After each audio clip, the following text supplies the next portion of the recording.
Hey everybody, welcome back to the channel. My name is Tony, and this is going to be a new video for me, a new type of video. I've got two friends we're talking to today. We're talking about Strongsville, our travel plans, all things around the show, before the show, what we do, what we're excited about during the show and after the show. But these two guys have something in common. I'll let them talk about that on video once they come on. They're guys you know, and if you don't already know about them, definitely subscribe to their channels once we bring them on, and keep up with their content and their collecting journey. So without further ado, let me bring on our two guests. Got Matt. Hey, Matt, Straight Race Cards. Hey, Tony. Thanks for having me, man. Of course. Yeah, glad you can make it tonight. I'll bring on our third guest, Rusty. Hey, Rusty. Hey, guys. What's up, thanks for having me. Well, what's that? Good. Well, sorry about that. Were you saying something? Sorry, Matt, what'd you say?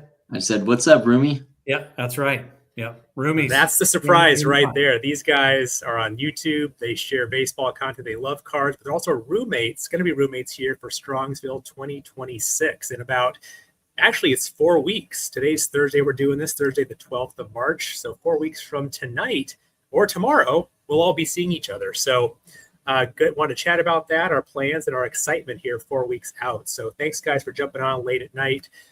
Dealing with my camera, kind of getting the camera right before this too, and getting the kids to bed, of course, before all this happens as well. So appreciate that a ton. Yeah, thanks, Tony. Happy to be here. Yeah, no, this will be a fun conversation for sure. Look forward to seeing both of you guys for the first time in person in Ohio in about 4 weeks, among other people. So why don't we start with that, I guess. It's kind of, you guys are roommates. You mentioned that before. So kind of tell us about your travel plans. I know where you're staying at, I guess, at least together, but then maybe the hotel, how you're getting there, what night you're coming in, and some things about that too, if you don't mind. Matt, you want to go ahead?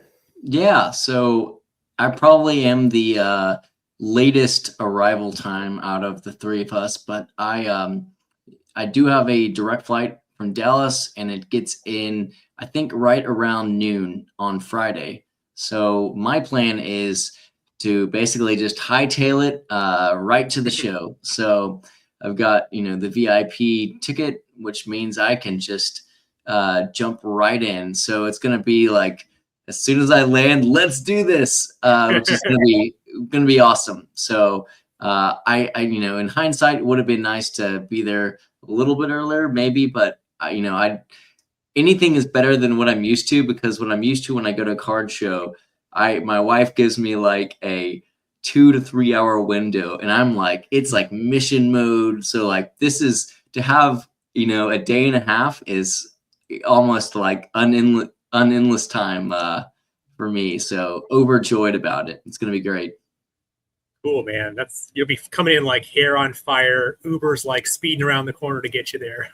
Yeah, I need to probably slide the driver a 20 and tell him to step on it. Right. VIP right here. Yeah, get me there as soon as possible. Yeah. What about you, Rusty? So I'll be getting in just a little bit before Matt on Friday. So there are no direct flights from Tulsa. So I'm taking the red eye that leaves at 5:15, something like that. So it'll be a caffeine kind of day, as it was last year when I went. But yeah, my flight will arrive 10:30-ish, something like that.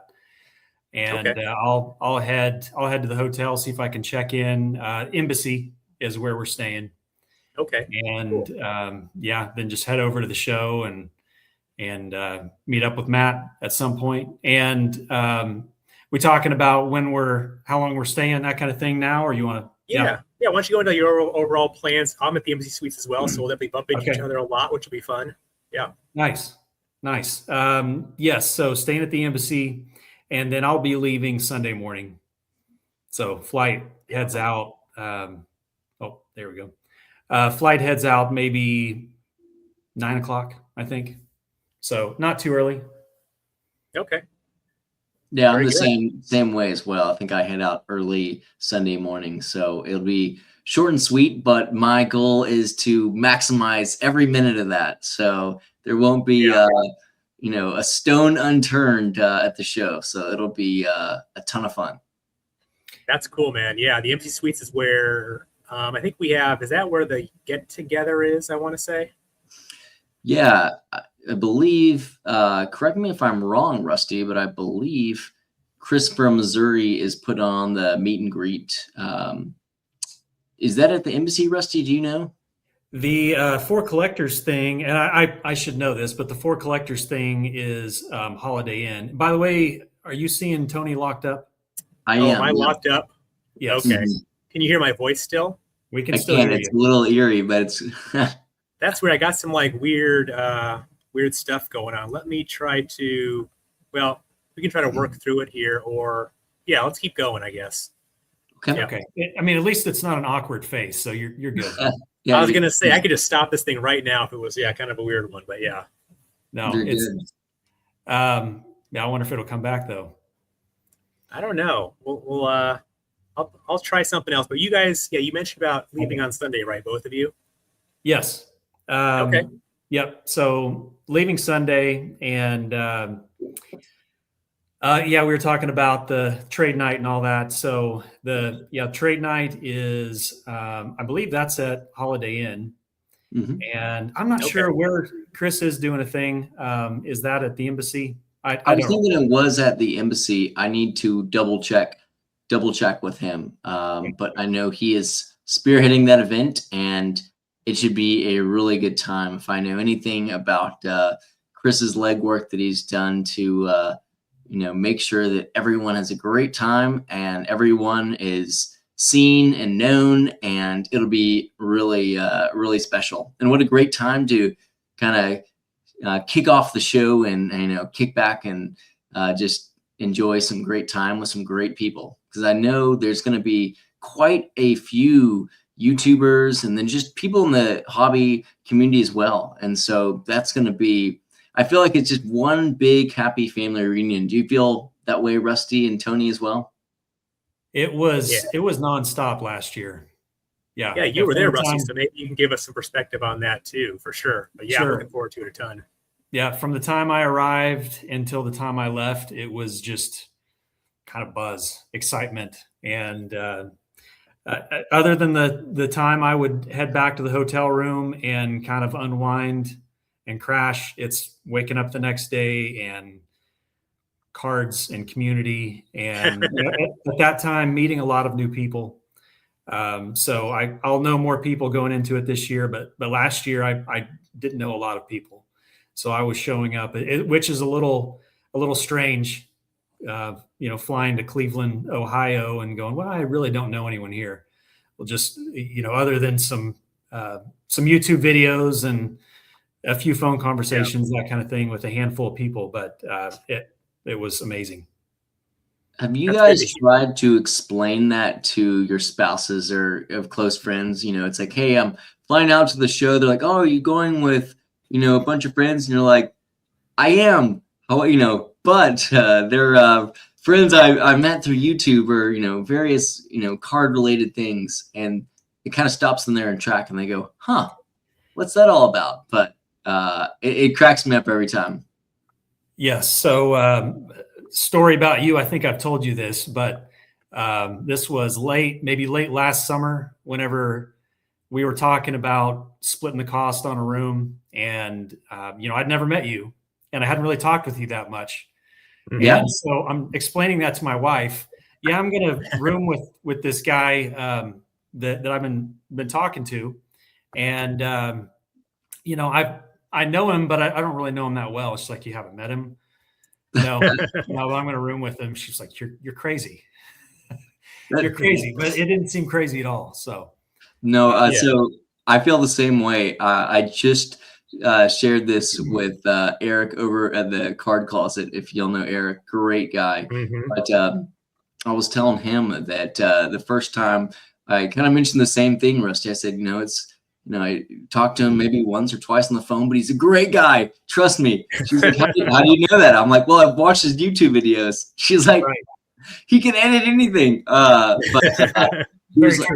She was like, what's his name? And I was like, it's Rusty Vintage Cards. She's like, I think that might be a serial killer. Yeah. Is that his middle name? His last name? What are we talking about here? Not sure what's going on here, but no, Vintage Cards is a weird last name for sure. Yeah. Gotta. But a lot of us have that name there somewhere, in our titles, our interests. So must be a friend. Must work out okay. Yeah. Yeah. So, So I think yeah, I'm going to keep my Great. camera off for right now. I think I'm having issues with it. I got an Okay. update on my computer as you were talking, so I don't want to stop it or anything right that. So we'll Okay. just keep going. Yeah. So Yeah.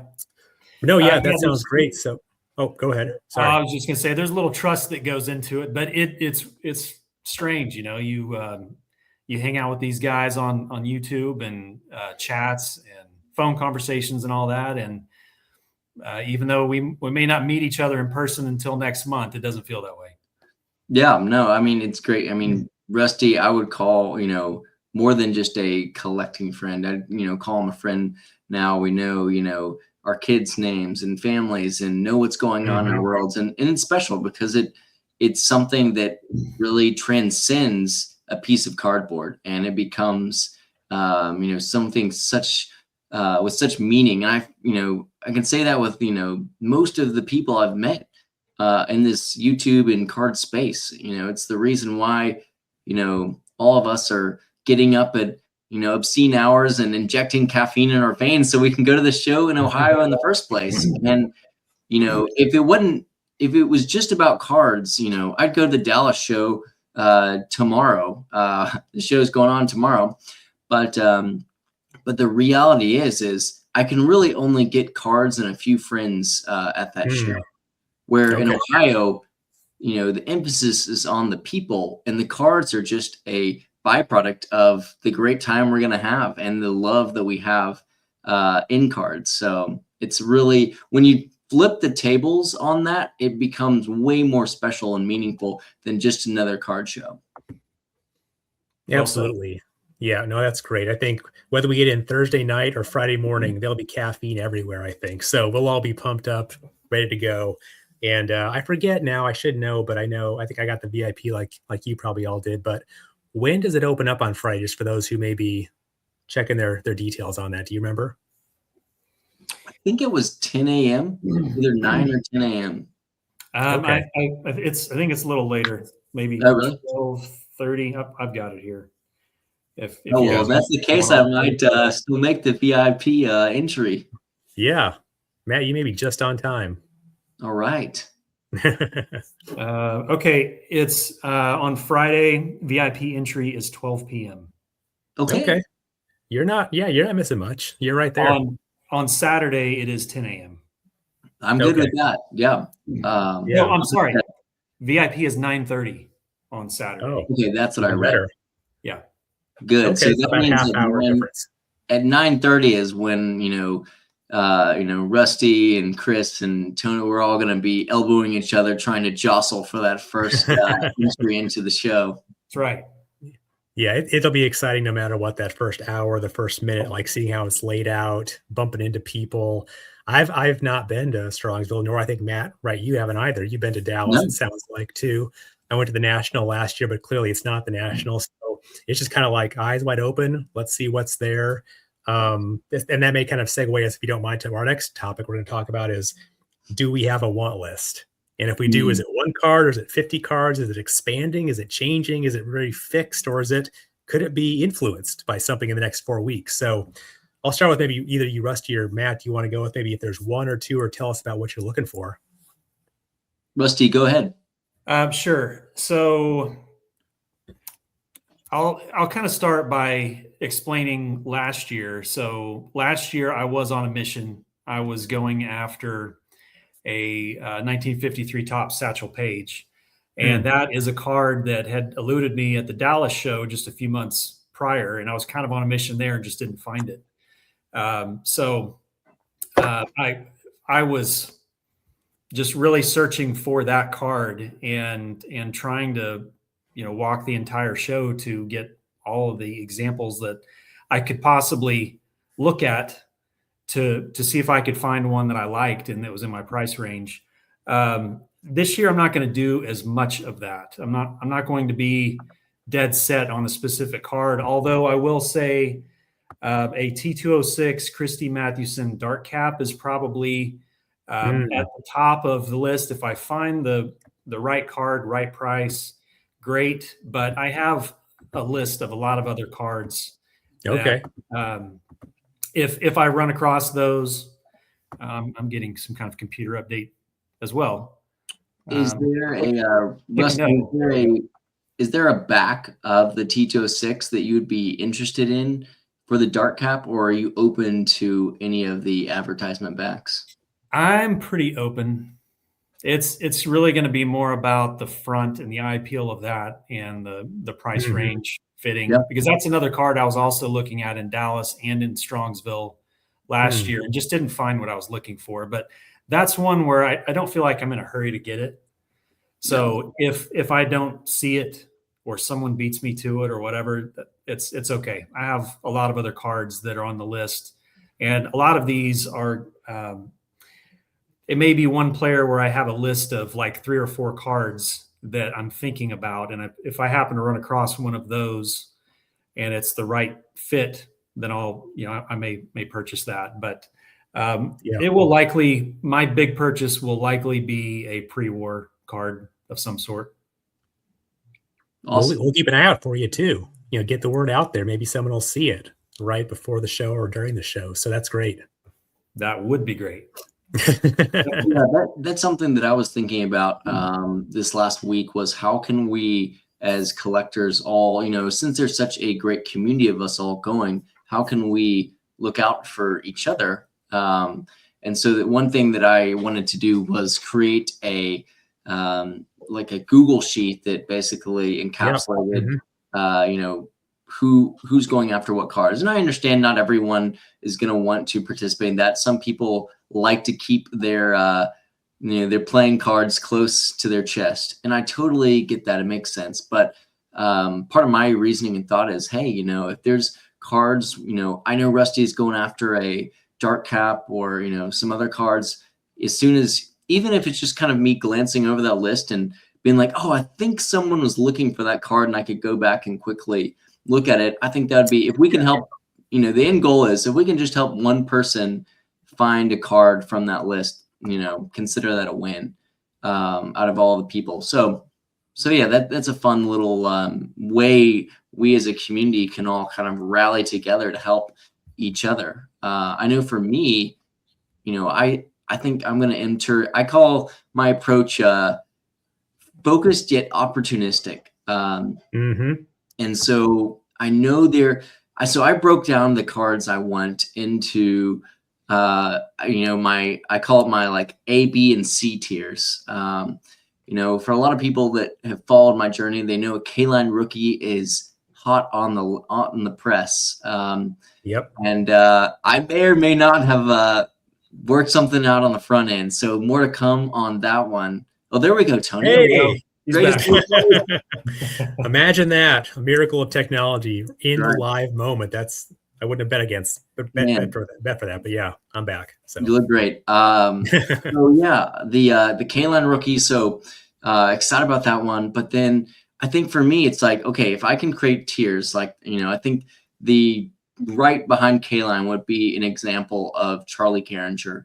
And so there's a lot of options within Gehringer's cards. So I think the ones that really speak to me right now are the Diamond Stars, his 34 and 33 Gaudy cards, but then you also have the 38 big heads that I'd be interested in.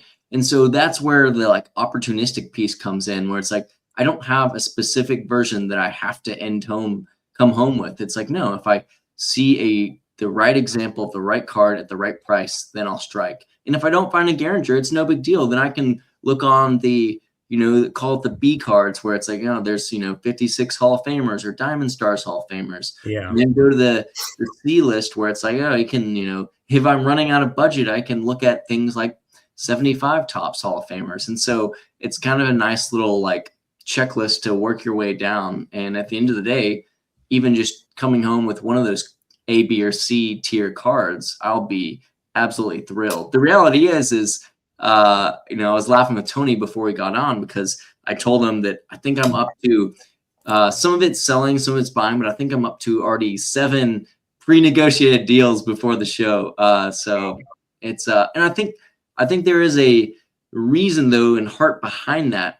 It's a little bit more than just buying and selling. For me, I kind of liken that to, as a salesperson, I love getting to, have different touch points with different people. And I almost feel the same way with the show where it's like, man, getting to pre-do all these deals with people, I'm just opening up a touch point with all these great folks that I want to connect with. And so that is a really natural and easy way to kind of start to accomplish that goal. Because I'd love to kind of cut the floor, not to get cards, but to get people, if you will, and build relationships with as many folks as I can there. That's one thing I didn't really appreciate until I'm seeing this live with Strongsville is the kind of pre-show negotiation of stuff, sharing what you want, sharing what you have, and maybe there's a connection you make somewhere, right? And so it makes total sense seeing it live in action with you all, Matt. And you and I even talked about some stuff on the side too a few weeks ago. Like, if you like this card and I like this card and you like this card over here, like, let's get them in the right home, and that frees up more room for you or me or someone else to go and find that next best card or that card they want as well. So and again, we love the dealers too. We're not anti, dealers. It's just, if we know people, if we do have the cards, let's connect the dots on that too. So I love the idea about that Google sheet. I know I've put some stuff on there too. You have too. We have a bunch of folks, probably 17 or 18 people who have some stuff on there right now too. So, but plenty more have lists in their mind and their checklist in their phone somewhere. So I'm curious how this is all going to work out. And hopefully there'll be some great success stories of someone seeing that card and seeing it on table 20, 2 hours down the road, and they find a way to connect. That'd be great to hear a month from now once we finish up. And part of that too is like, man, share that information with the dealers too. I'm not, this isn't I want everyone to win, collectors and dealers. It's like, how can we put the right cards in the right hands of people that we care about? That's like kind of what it all boils down to. So that's buying cards, that's selling and trading, all the above. Yeah, stuff like this can also free up cash to go and spend at the show itself, not just in the hallway, with other people. So I think we all win as we learn about each other. Mm-hmm. On that, to your point, if the dealers are seeing this, then they may be able to kind of anticipate what someone's going to be interested in. So yeah, it's a good idea. Yep. I'm glad you figured out how to do that. I didn't know how to put a document together like that, but it's really useful for me seeing it right now. So, well, cool. So as you think about, you've got kind of Rusty one card, maybe you're kind of really thinking about, you had the page last year, and Matt, you've got, I love the tier idea, 1, 2, 3, ABC, gold, silver, bronze, whatever you want to kind of say, sure. Anything like that. For the top ones, maybe especially with the Christie, Mathewson, Rusty, will you already have in your mind kind of like a 1, a 2, a 3, an A, kind of what that range could be for you and how much you'd want to set aside for that? Or do you kind of like see it live and think about it live? What do you do about that?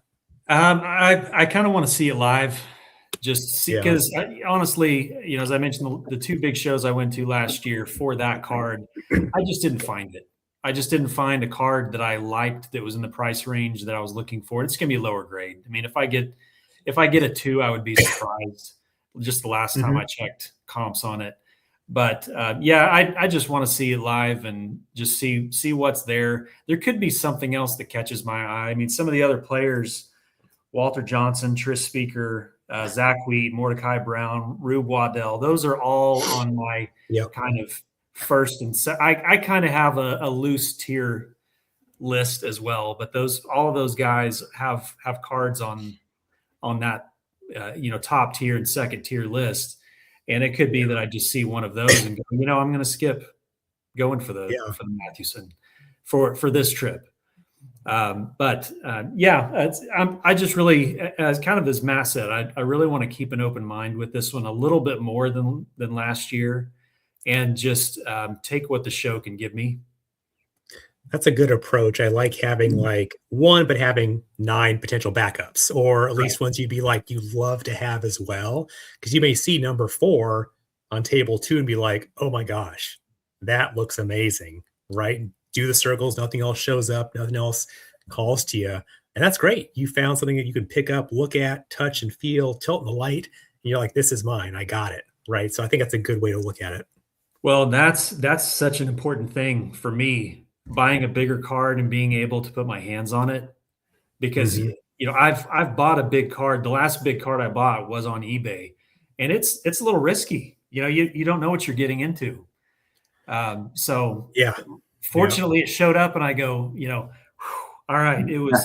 It's what I hoped it would be, but Yeah, it's a great. little bit of a gamble when you're going off of one picture on the front and one picture on the back versus being able to pick up a card like that at a show. And as you said, tilt it, look at it, Mhm. are there creases? It's what, if it's a certain grade, why did it get that certain grade? Or, how do you think it may have gotten that certain grade? Of course, we can't get in the graders' minds, but Yeah. that's huge being able to do that at a show.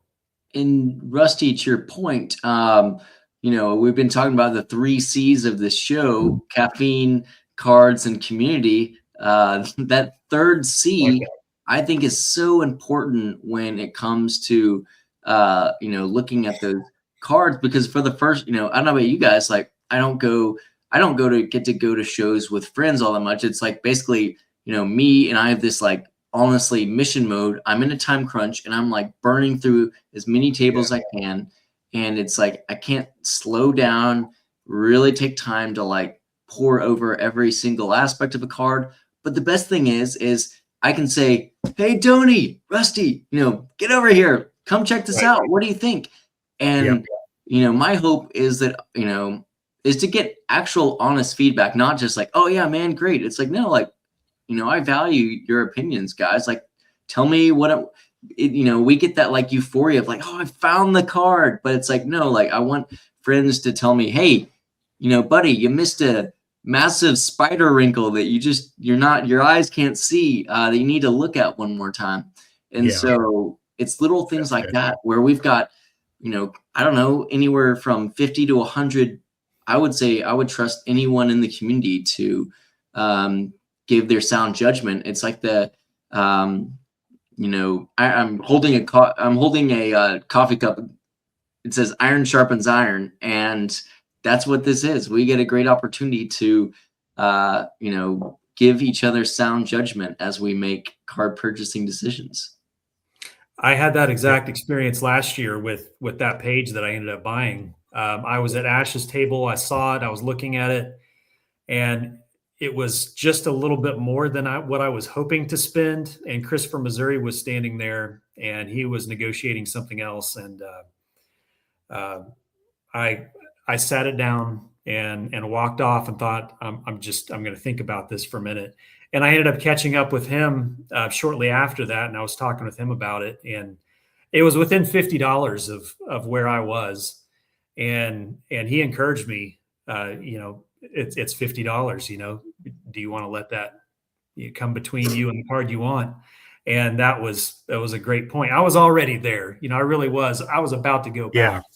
Like, okay, that sealed it. I'm going to go back and buy that as long as someone else didn't snag it for 5 minutes that I was away from the table. Sure, there's a few more sharks here now. Yeah. So yeah, that was a great experience. Just being able to bounce things off other people in the community like that. Yeah, because some folks, I mean, they don't mind centering being off a bit. Some folks hate creases. Some folks don't mind them, depending on the year or era of the card, right? So it could be get all the perspective you can. And again, if you're buying a $10 card, maybe you don't need someone else's opinion, right? For a $10 card, maybe. But if it's a 4-figure card or a mid 3-figure card, you may want a couple opinions. I think that's a great call out, that don't be afraid to call someone over, text somebody, or put the card down. If you're just not quite sure, half hour, kind of think about it, roam around, come back, breathe a little bit, right? Let your head kind of think about it some more, find a friend, go back there. And if it's gone, well, maybe that wasn't meant to be, but maybe it's not, right? And so that you feel extra good about it. And you've had that time to think about it too sometimes. Right. And you could be walking the floor with someone and have someone right there next to you, experiencing that with you. So yeah, lots of opportunities like that. No, that's cool. So Matt, what about you? Do you kind of go in with general prices about the range of the card you want, the price, the range, how you'd want to think about it before you go into a show?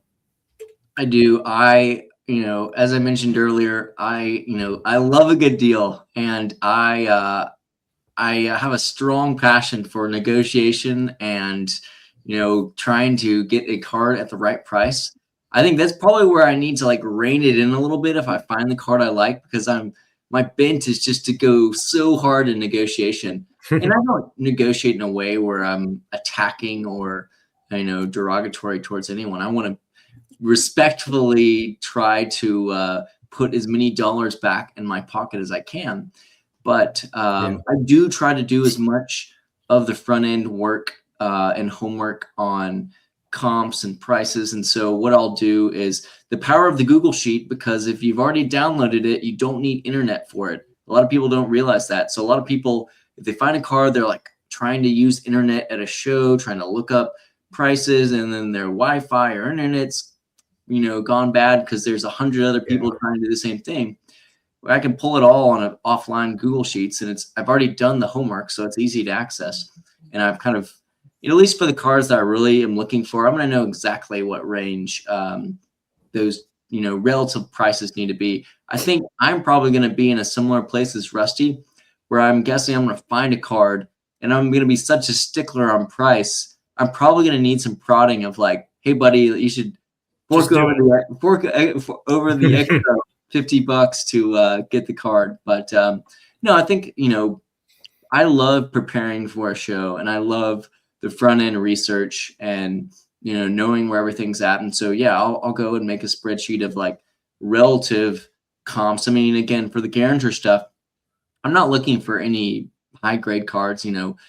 I try to stay away from a 1 unless it's the world's perfect one, but like in that 2 to 3 range for a 1930s card is great. That's phenomenal. But again, be opportunistic. So if there's another card that pops up that is better than one of those cards that I'm looking at, then I want to jump on that. So that's kind of the mentality going into the show. So y'all laugh though and be like, why is he going so hard on the negotiation? But I love it. I absolutely love it. It's so much fun.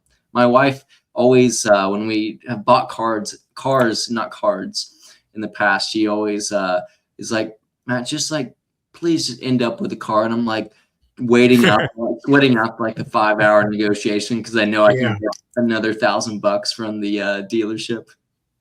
It's the like this trade I'm bringing. Come on, it's a great car. Another $500 here or there. Right. I know the deal. I know how this works. Yeah. So, I'm not in sales, but I enjoy a good negotiation every now and then because I don't get to do it every day with what I typically do. So, but to your point, it's like, what's the phrase? You win more friends with honey than vinegar or something like that, right? I mean, if you don't win the negotiation, quote unquote, whatever winning means, right? You make a friend, you make a contact. You may want to buy from them again next year or tomorrow, and you don't want to burn that bridge, right? So they've got to make money. You want to get a good deal, and somewhere in the middle, hopefully, there's a way that you both can make it work. And again, that's the end goal in the conversation I always try to have with a dealer is, hey, how can we make this a win-win? And so, it didn't always work too. I think part of that is, respectfully knowing when to walk away when you recognize that, there's not value that you could add or the dealer can add in the, negotiation or deal as well. But you want to your point, Tony, you want to build relationships, in those conversations before the show, after the show, because, I see all, the three of us as guys that, will be in the hobby for a long time. And so there's no reason to, go to war with someone over whatever, a few $100s. So, it's a piece of cardboard that we all love, but it's a piece of cardboard too, Ideally, both people walk away happy with the deal. That's perfect scenario. And like you said, Matt, thinking about comps and ranges, I mean, we all know that a 3, a 2, a 1, and A are not all made equally. They're very different. They have the same number, but they're very different, right? So ranges of prior sales could be a couple $100 or more kind of between high and low bands, but because all 3s aren't the same, we all know all 10s hopefully are the same, but all 1s and 2s are not going to be the same, right? So it's like, what's your eye appeal versus mine versus somebody else's? And what does the dealer's eye appeal think of his card or her card as being better or worse than you think it is? So there's always ranges, right? There's not like one right or it feels like. Yeah. So well, and I want to get some of these. I was going to say this. It's not a huge show, and if you're going after something that you may not see a lot of it at a show, you may only have a couple of options. So maybe one. Yeah. Yeah. Do either one of those or the one that's there, meet your criteria. So Yeah. yeah, it's all decisions and where you want those dollars to go. Your brain is constantly churning. Is this the only one I'm going to see? Will there be five Right. more? What do I do? Right. So I like that aspect of when I walk shows. So I want to get to talking about if you guys are, I know you are, I think, but bringing any sort of trade or bait for sale too. Before I do that, we've got 4 weeks left to the dot, more or less. Are you guys actively trying to buy anything else before the show? Or are you like, nope, wallet shut, save for Strongsville? Kind of what's your theory about that? Go ahead, Matt. And Rusty, if you want to get, or yeah, whoever wants to go. Oh, okay. Yeah. So I am just about where I want my budget to be, and I may be able to pick up something in the next month, but it's not going to be anything big. I mean, unless just the perfect goal card lands in my lap, which I don't expect it to. So I'll probably buy something in between now and the show, but it won't be anything big. I have some things that I'm watching on eBay right now, and we'll see what happens there. Yeah. Yep. Yeah, I feel pretty similar to Rusty. Way I operate is I give myself a yearly budget at the beginning of the year. And so knowing that Strongsville was kind of earlier in the year, I've been trying my hardest, as Rusty knows, and a few other guys that were on a text, to keep the powder dry. I did strike on a beautiful Ted Williams 56 and a Carl Hubble Diamond Star earlier this year. But outside of that, the powder's been pretty dry. I will certainly, is similar to Rusty. There's a few, like the 75 Tops Hall of Fame run. I'll try to swoop up some of the bottom dwelling auctions that no one else is bidding on, and try to go for what I call the $10 bandit purchases and see if I can walk away with a slab or two, ridiculous prices. But outside of that, no, the wallet will be pretty closed. I think similar. I know you're working a lot on some TTM type projects, Tony, but I know I'm doing a few of those projects in the meantime as well to keep my card mind at bay. I know this weekend is the Dallas show, and I purposely told my wife that it's like, let's get out of town. We're going to go to the lake this weekend, so I'm not tempted to go to the show. So, no temptations. Great decision. That's right. Leaving the city. That's smart. That's funny there. That's good too. Yeah.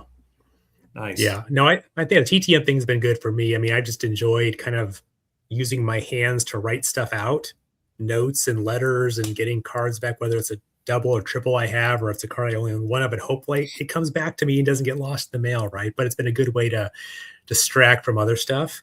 I've still got some things on eBay that I'm watching, and I've picked up some things here and there, but nothing that would severely impact what I want to do in Ohio. So that's been just knowing kind of the relative amount of, right, what you're spending, what you're doing, right? But to your point, Rusty, earlier, eBay is tough. I mean, it's obviously tough. You'll get a 2D picture of a card. I've tried to ask dealers before, hey, are there any creases or wrinkles? And sometimes they'll say yes or no or not respond to me. And I'm like, well, maybe that means there's something they're trying to not tell me about, right? Because again, a 2 is not a 2 is not a 2. They all can be very different in how they're graded, right? So if I'm going to spend money on eBay and pay sales taxes and shipping, I really got to make sure it's within the budget for what I want to pay, and it's what I want to be happy with, to your point, right? You can't pick it up and look at it like you can at a show, but it's also always there 24 hours a day, for good or bad, for you to look at, right, and think about. So there's definitely some trade-offs there, but yeah. I've got a really funny story on that note. There's a group of guys that we're on a text thread with, and Jay, average vintage collector, and Neil, forget which one of them, I think it was Jay, but he was looking at a Cracker Jack card, and it was on eBay, and in this photo of the card you could see a hair on the outside, or we didn't know where the hair was. We're thinking, is the hair on the inside of the slab or is it on the outside of the slab?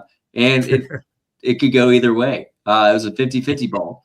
And, we had messaged the seller and got this like automated response, like, our business hours don't open until Monday. Well, the auction closed on a Sunday. So during it, so anyway, Yeah. so it was the classic example of this is why eBay is not the right place for a card like that.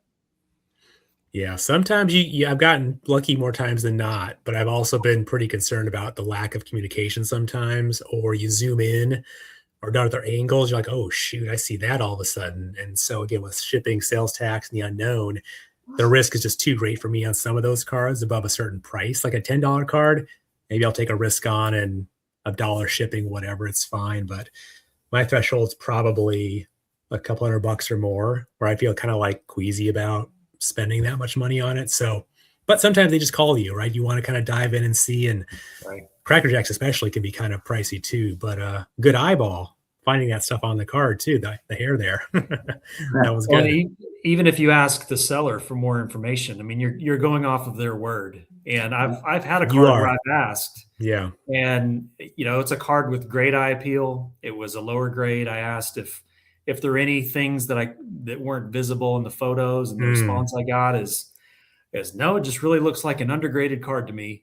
And when it arrived, I go, okay, well, now I see there was something there that you can't see in the photos. Yeah. And I was still good with it. It wasn't anything that Yeah. distracted me, or I didn't feel like I needed to get rid of the card or anything. But yeah, you're going off their word, and so being right there, being able to determine if the hair is on the outside of the card or inside the slab, or if there's an indentation or spider wrinkle or whatever. Yeah. That's a 101 card right there, Matt. That's 101. That hair on the card. I mean, tell you what, there's no comp for that. It's just by itself what it is. That's right. Yep. Invest now. Yeah. As we kind of wrap up and just kind of think about other topics I want to go through, I wanted to see if you guys had things you want to share in terms of trade bait, things you're bringing to sell, trade, bring with you, see if something happens or not, if you have something with you, or just talk about it too. If you don't have the cards there, that's fine as well. But Matt, do you want to maybe kick that off if you have some stuff there? Sure. Yeah. I don't know if you can spotlight. Oh yeah. Here we go. This is gonna test Tony, and I don't know if I'm gonna. No worries if not. I don't want that. You can just do what you did, and you can drag me over. Oh, I can drag you. Mm-hmm. There we go. Thank you. This is like I've learned so much now in the last 2 seconds. Great. It's amazing. Thank you, Matt. Yeah. So I've got. So basically, I had a huge stack of cards that I wanted to send in for grading, and so this is my attempt to try to sell or trade these off, so I don't spend money grading. But I have a stack. I'll go through a few of these, but we've got little Monty Irvin 56. Chicago Cubs. Yeah. Some K-Line Thrills from the 59. Love that. These are all Hall of Famers. 56, Bob Lemon. Here, I'm going to knock out some of the track cards that were hiding in there too. But and then we've got 75 highlights. K-Line, a little, I think this is like a 70, 81 Ryan. Yeah. We've got another Ryan in the 75 highlights, and then there is like a swath of 75 tops. Oh, cool. Hall of Famers as well. So a nice little stack. And then I debated on taking this. I think I'm just going to take it with me and just see what happens. I'm not in the like major market to sell, but there's a really great, I think the card, maybe overgraded in terms of like the corners, but the centering is really good, which I think SGC spot on there. high emphasis on, which is why I graded a 4. And so, if anyone is a centering guy, that Clemente is a great one. So it's a card I'm not. I think the 60 set is one that have in the works down the road. So unless it's got to be a really sweet deal, or I need a little bit more firepower for one of my A type cards where I could throw in cash plus the Clemente or something like that. So it's always good to take a few like what if type moments where you can add another few $100s to the stack if you need to. That's great. Yeah, I did that at the National. Didn't think I would enjoy bringing that stuff with me, but I ended up using it to help me buy something else there. So I mean, hand to God, it made all the sense in the world to do that. And I'm happy with it too. And that's how I Yeah. got the Clemente. Actually, I traded the dealer. I think it was $20 and a T206 common. I was like, perfect. So Yeah. and then graded it and came back 4, which I was ecstatic about. And so Cool. everyone wins. Love those It's a nice looking 75s. car. Love the color on those too. Yeah, I've really just fallen in love with that 75 set. It is I think it might be one of the sets I want to actually complete and go after all the commons and make a binder, because those are just beautiful. Yeah. Yeah. That was right in your face. The reds, the yellows, the blues, the greens, all that stuff is really great. Yep. Cool, man. Well, if anyone needs any 75s or a 60 Clemente, this guy right here on the main screen, check him out. Yeah, absolutely. Yeah, and some K-line and 56s as well too. Exactly. Yeah. So cool, man. Well, thanks, Matt. Dusty, did you have anything you want to talk about or even share pictures of? Or just talk? I'm just going to be trading cash for cards. So baby. Yeah, I really don't That have works. anything to trade, and it was the same thing last year. And that's kind of my MO.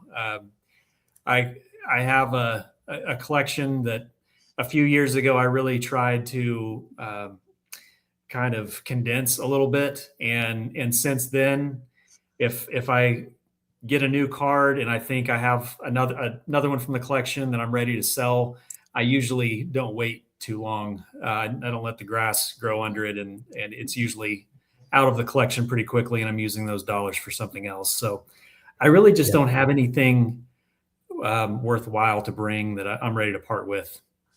So just cash for cards. Just green paper money. And trade night. Trade night last year, I ended up picking up a pretty good card from Darren over at Return to Collecting. So it's not just trading. The trade night is cash works just as well. Totally. Yeah, that's a pro tip too, because when I went to the National, I had no money left at trade night. And I'm like, oh my gosh, there are cards here being sold. I could have easily seen myself buying a couple of them if I had even $100 left. Yeah. So the what was there, who was there, the type of cards, I just didn't know what to expect. Now I know what to expect going into this thing. So I will save some, I hope, money for that night on Saturday too.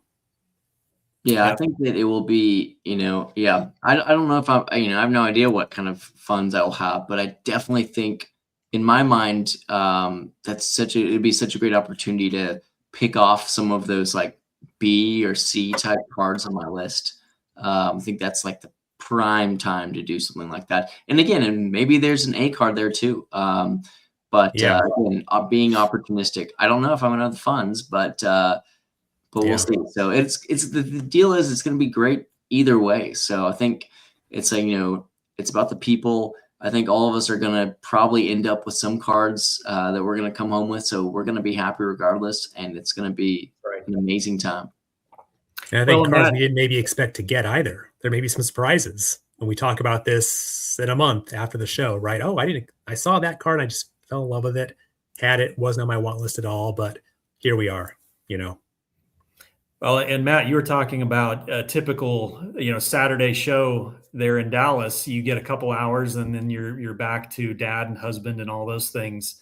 It is different. That was my first experience with going to a show and having days to hang out at a show and really dive into boxes and try to find deals. I was on that mission to find the Satchel Paige when I first got there. But once that was purchased, for one thing, most of my budget was spent, but I was able to go, okay, here's how much money I have left.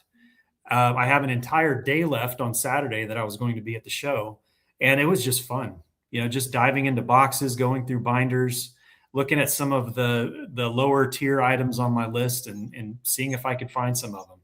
So it's a different kind of experience, at least for me. My experience is, Matt, similar to what you've said. Usually I'm in a hurry, trying to rush through the show, and it's a lot of fun to have that time to dive deeper into it. And it's funny too, because my experience at the Dallas show, it is a big show. They claim to have 700 tables, and I think they're probably pretty accurate. But the thing is between that 700, I would say this may sound crazy, but I think, a good 40% of my showtime is looking, quickly glancing at tables that are modern or Pokemon, and, every 10 tables stopping to look at a vintage table. Where this is so great is you've got this saturated environment. Unless one of us slips over the curtain and sneaks out to the modern and Pokemon section, it's going to be vintage at every table. And I think to go to a show like that in one concentrated area, I think by nature is going to be this beautiful thing that really slows us down. And then you not only add that, but then you add the great people that you're there with too. And so I do think there's this beauty that is in this show that will force us to kind of pump the brakes a little bit and really kind of relish each moment, each table, and each card way more than we would in our, natural environments, if you will.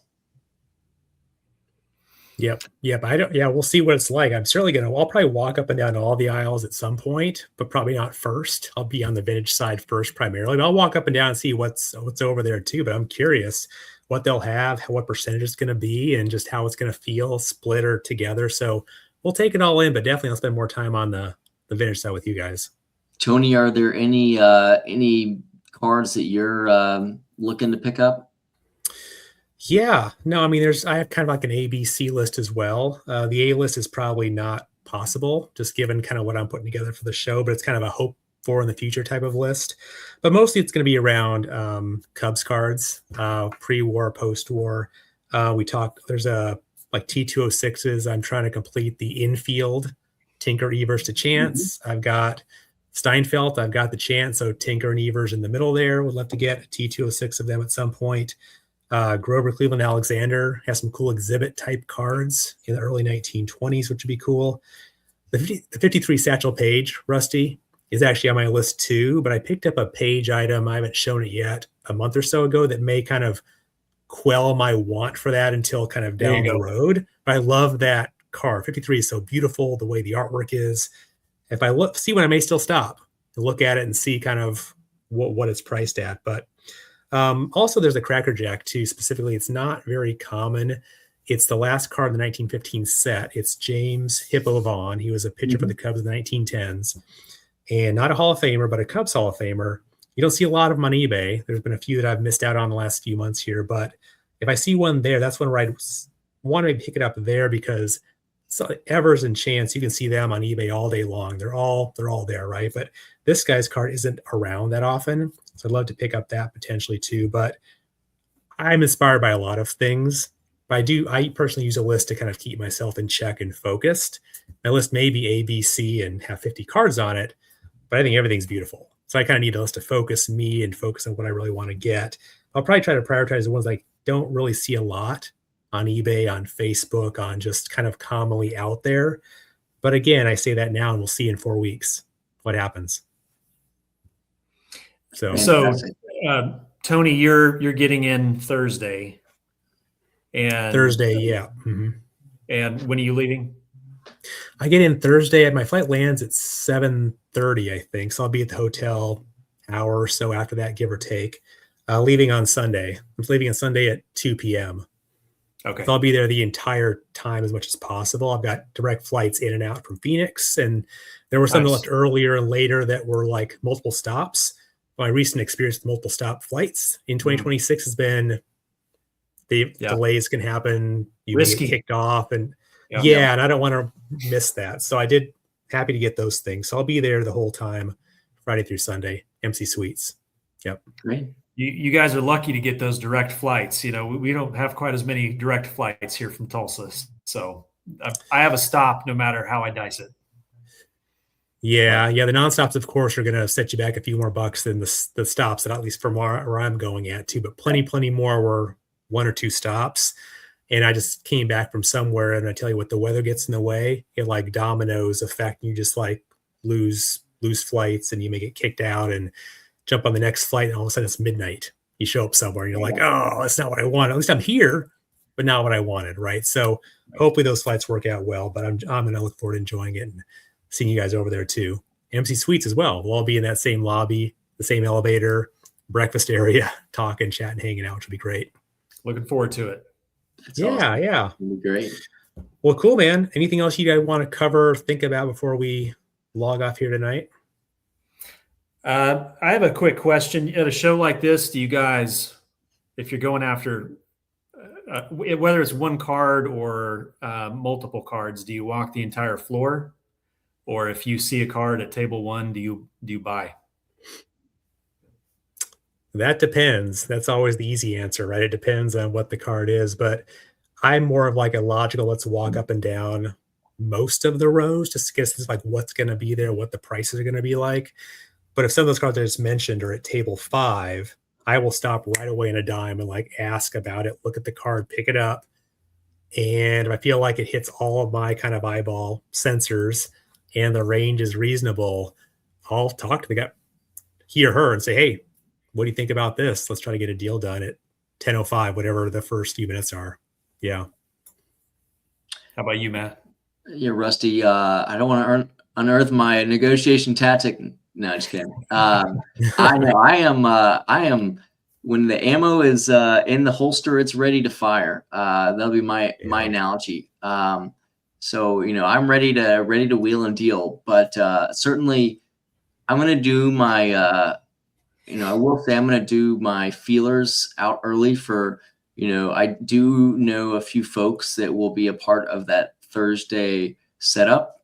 And so my goal would be to just have those guys do the front end scouting report for me and say, inside scoop, at least for, call it 2 of the guarantors that I'd be most excited about and say, hey, do you see anything that, guys that I trust, do you see anything that you think that I should go after? And, if they immediately come back, I can either kind of start to work the process there and say, well, talk to the dealer, tell him he's got some heat coming Friday, literally right from the.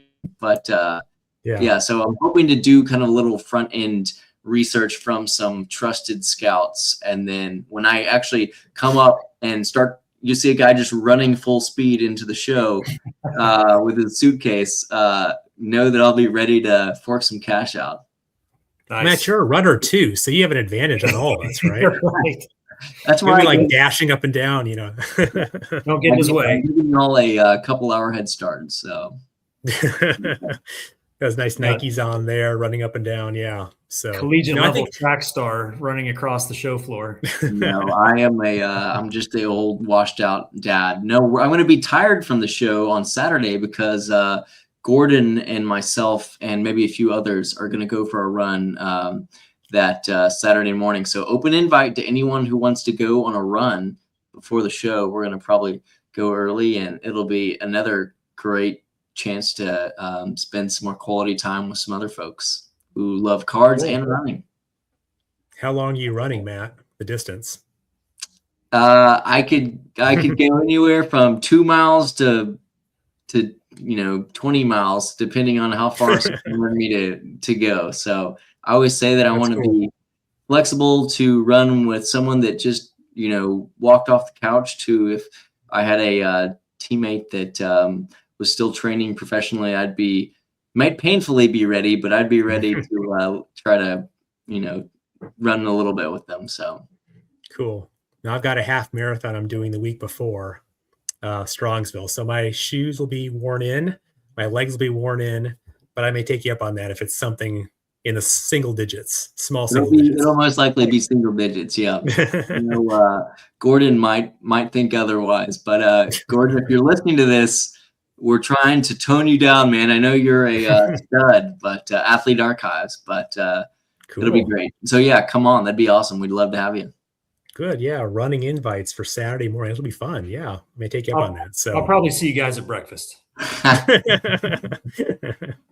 Fair enough. But hey, we're talking about track running. You had some track cards. I know, Matt, you may bring as well, and you love track cards. And some may be on your list as well. So we'll talk more about that maybe later and see some pickups with the show. We'll see what happens. Cool.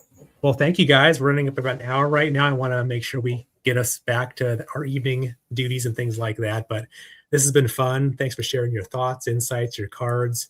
Love this chat. Sorry about the technical issues before on my end. Hopefully it's more or less gotten solved. We'll probably post this tomorrow-ish, but thank you guys again for jumping on. Yeah. Thanks, Tony. It was a blast. Yeah, thank you, Cool. Tony. Really appreciate you and Rusty too. Y'all are just two guys that I really look up to and I'm grateful for. Thanks, guys. Appreciate that, We'll Matt. see you Same, guys buddy. soon. Thanks. Bye. Bye.